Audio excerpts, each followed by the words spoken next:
গোপালপুর গ্রামটা সবুজে ঘেরা, চারদিকে ধানের ক্ষেত, মাঝখানে একটা বড় বটগাছ।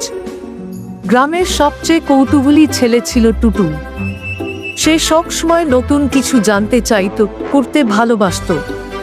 একদিন গ্রামের এক বৃদ্ধ দাদু বললেন, এই বটগাছের তলায় নাকি অনেক পুরনো একটা গুপ্তধন লুকিয়ে আছে।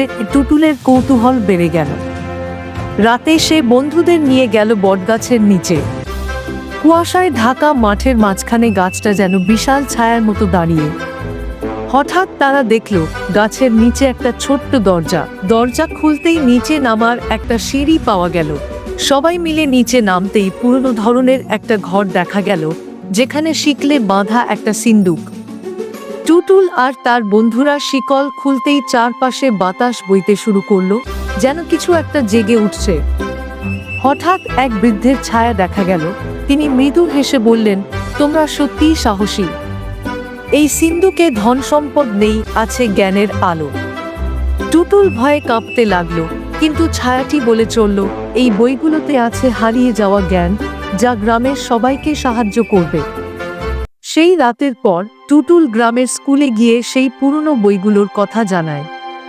শিক্ষকরা সেগুলো পড়তে শুরু করেন, আর গ্রামের শিক্ষায় একটা নতুন আলো জ্বলে ওঠে।